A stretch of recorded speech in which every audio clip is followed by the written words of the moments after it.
Je voudrais que nous puissions ce matin réfléchir sur ce qu'on peut considérer comme l'élément essentiel, l'élément moteur de la marche chrétienne, ce qui permet à des hommes, à des femmes, de vivre leur foi, de persévérer en dépit des épreuves, des combats, des circonstances pas toujours favorables. C'est qu'un jour, suite à leur rencontre avec Christ, est né dans leur cœur un amour que rien ne pourra décourager. La marche chrétienne, sans amour pour Dieu, n'est pas la vraie marche chrétienne. Un jour, Jésus aura un dialogue bref mais très profond avec un de ses apôtres qui avait fait des promesses fracassantes, mais qui les avait trahis par un triple reniement. Simon, le fils de Jonas, vous connaissez ce dialogue. Jésus ne lui fera pas une étude biblique longue et fastidieuse sur la fidélité, mais il lui posera une question qui ramène à l'essentiel. Simon, fils de Jonas, m'aimes-tu? Où en est ton amour à mon égard? M'aimes-tu? Et le verbe que Jésus emploie dans le grec, c'est m'aimes-tu de l'amour de Dieu? M'aimes-tu comme je t'aime? Et Simon répond, oui Seigneur, tu sais que je t'aime. Et là, il emploie un autre verbe grec que l'on pourrait traduire « Oui, Seigneur, tu sais que je t'aime bien ». Alors, visiblement, Jésus n'est pas satisfait par cette réponse. Et il renouvelle la question. « Simon, m'aimes-tu de l'amour de Dieu, de cette qualité d'amour exemplaire ?» Pour une deuxième fois, Simon répond « Oui, Seigneur, tu sais que je t'aime bien ». Alors Jésus revient. Et une troisième fois, Jésus interroge son apôtre et il utilise le verbe que l'apôtre lui-même a utilisé. Simon, est-ce que tu m'aimes bien seulement? Et dans le cœur de cet homme se produit un déclic d'une beauté extraordinaire qui va orienter le restant de sa vie. Et Simon va dire, Seigneur, tu sais toutes choses. Et il y en avait dans ce toutes choses, il y en avait. Tu sais ma lâcheté, ma trahison, ma faiblesse.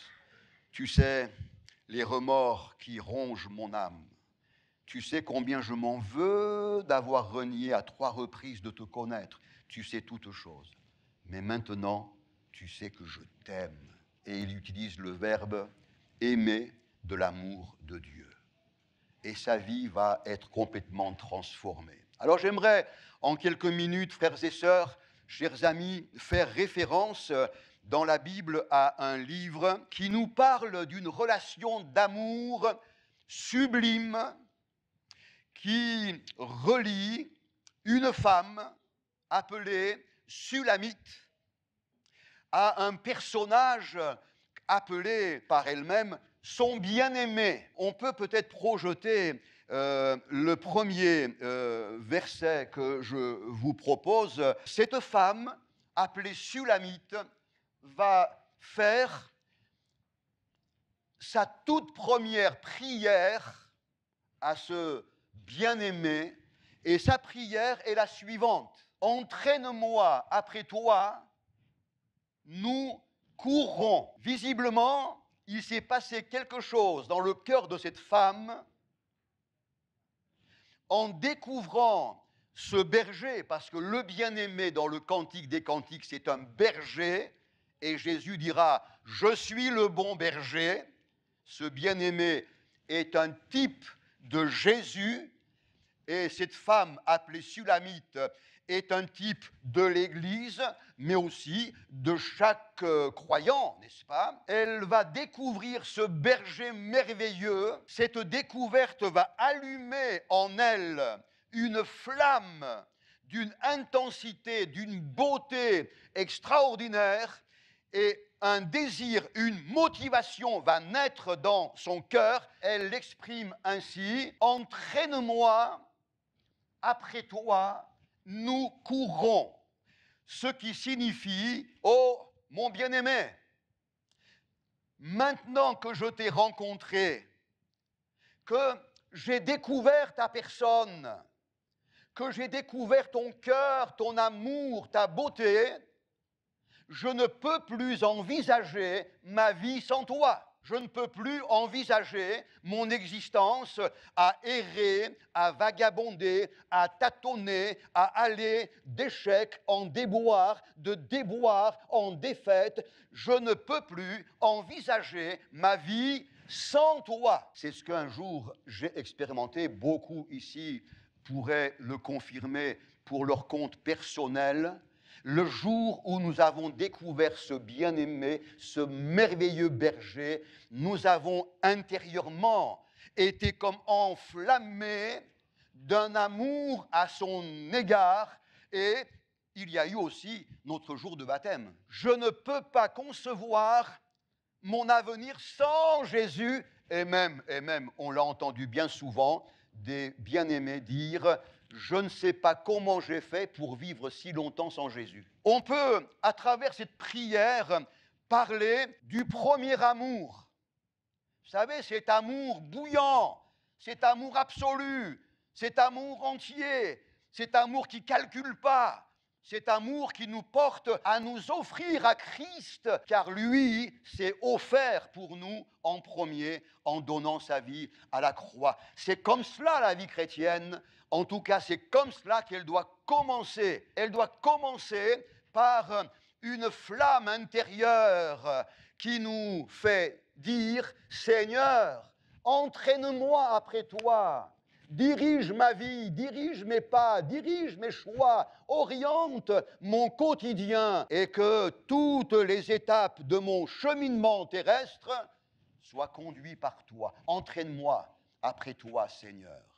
Et c'est vrai que si nous lui faisons cette prière, alors le Seigneur, ce bon berger, va nous entraîner derrière lui. Et permettez-moi de vous dire qu'il va nous entraîner à vivre la meilleure vie qui soit. Le roi David disait dans ce fameux psaume 23, « L'Éternel est mon berger, je ne manquerai de rien. » On pourrait dire: il m'entraîne, il me dirige, il m'entraîne dans de verts pâturages. Gloire à Dieu, hein. Il me dirige près des eaux paisibles. Jésus, un jour, va entraîner ses disciples à traverser un merveilleux champ de blé.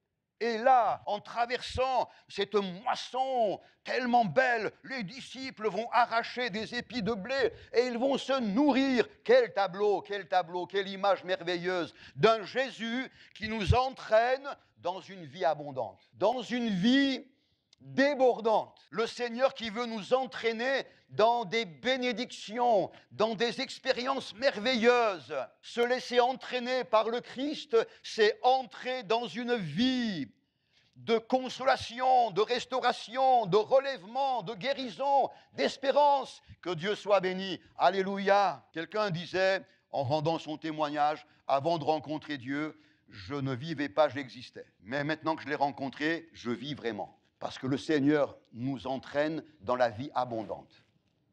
Abondance de paix, abondance d'espérance, abondance de joie, abondance de foi. Lorsque s'insurgent sur le chemin des problèmes, alors le Seigneur nous entraîne dans une confiance, dans une foi, dans la victoire. Alléluia.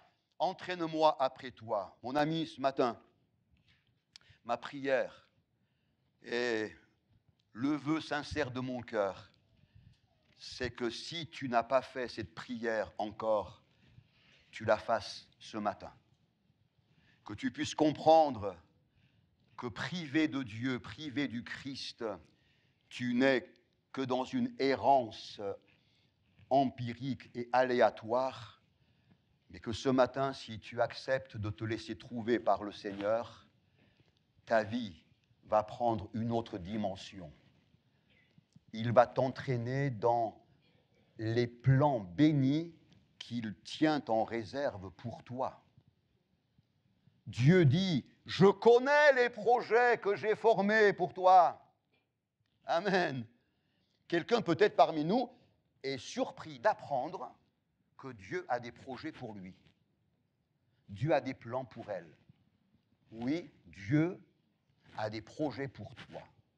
Et il aimerait t'entraîner dans ses projets et dans sa vie de bénédiction. Seigneur, que ce matin, plusieurs puissent te rencontrer à leur tour. Que des jeunes, des moins jeunes, des garçons, des filles, des personnes âgées, des amis qui sont là peut-être pour la première fois, Seigneur, puissent découvrir l'amour de Dieu à leur intention. Amen. Alors voilà, l'amour est né dans son cœur et une histoire d'amour extraordinaire commence. Sulamite, c'est son nom. C'est un nom dérivé d'un mot hébreu, shalom, qui parle bien sûr de paix, mais plus que de paix, shalom est un mot hébreu qui exprime la plénitude, l'accomplissement, la satisfaction totale, l'épanouissement parfait. C'est shalom. Elle portait un beau nom. Elle commence une belle histoire. On s'aperçoit que cet amour bouillant, authentique, pur et sincère, cet amour qu'elle ponctue par cette prière, entraîne-moi après toi, et nous ensemble, nous courrons, n'est-ce pas? Cet amour qu'elle va exprimer dans les versets qui suivent en disant « J'ai trouvé mon bien-aimé, je l'ai saisi et je ne le lâcherai point. » Elle a saisi son bien-aimé. Et on s'aperçoit dans les chapitres qui vont suivre que ce n'est pas aussi facile que ça. Ce n'est pas aussi idyllique que ça. Ce n'est pas aussi simple. Cette femme sincère va rencontrer des circonstances difficiles. Elle aura ses défaillances. Elle aura ses combats. On la trouve, par exemple, endormie, image d'un déclin spirituel, et son bien-aimé qui frappe à la porte, donc il est dehors et pas dedans, elle tarde à ouvrir la porte, elle prétexte son confort douillet, et le temps de faire l'effort pour ouvrir la porte à son bien-aimé, le bien-aimé était parti, rendez-vous manqué, elle est désemparée, elle s'habille, elle court, elle sort, et elle cherche son bien-aimé, celui-là même de qui elle disait « Je ne le lâcherai point », elle l'a lâché, elle l'a manqué. Et elle va connaître tout un épisode de sa vie difficile. Les gardes de la ville vont la battre, vont la blesser. Elle va errer, elle va lancer des SOS. Avez-vous vu mon bien-aimé? Elle va chercher son bien-aimé. Elle va connaître un temps tourmenté, difficile. Au chapitre 7, le bien-aimé réapparaît. Parce que Dieu est fidèle. Hein? Amen. Nos infidélités ne remettent pas en question sa fidélité. Le bien-aimé est toujours là avec ce message. Écoutez bien, s'il vous plaît. Reviens, ma bien-aimée. Reviens, reviens. Une injonction que le Seigneur pourrait adresser peut-être à certains parmi nous. Reviens. Mais c'est une bonne nouvelle parce que ça sous-entend que tout est encore possible. Reviens, ça sous-entend que la porte reste ouverte, qu'il est encore temps de revenir dans cet amour abandonné un temps, mais que nous souhaitons voir être restauré. Et au chapitre 8, nous avons lu ensemble la première prière. Ici, nous lisons la dernière prière. « Mets-moi comme un sceau sur ton cœur, comme un sceau sur ton bras, car l'amour est fort comme la mort, la jalousie est inflexible comme le séjour des morts, ses ardeurs sont des ardeurs de feu, une flamme de l'Éternel. » Et dans les versets qui suivent, elle dit que même les torrents ne submergeront pas et n'éteindront pas l'amour. Mets-moi comme un sceau sur ton cœur, comme un sceau sur ton bras. Entre la prière du premier chapitre et celle-ci, il y a eu évolution. Parce qu'un sceau, c'est une incrustation profonde. L'amour que nous portons à notre Sauveur et qui est tellement embrasé dans les premiers jours, doit rester embrasé, mais gagner en profondeur. Le sceau, c'est une incrustation. Et moi qui vous prêche, je veux m'appliquer cette prière adressée à mon Dieu. Seigneur, malgré les années nombreuses qui ont passé, j'aimerais être incrusté sur ton cœur et sur ton bras. J'aimerais être gravé. Ça parle de profondeur. Et ça parle de durée. Mes frères et mes sœurs, notre amour pour Jésus doit durer.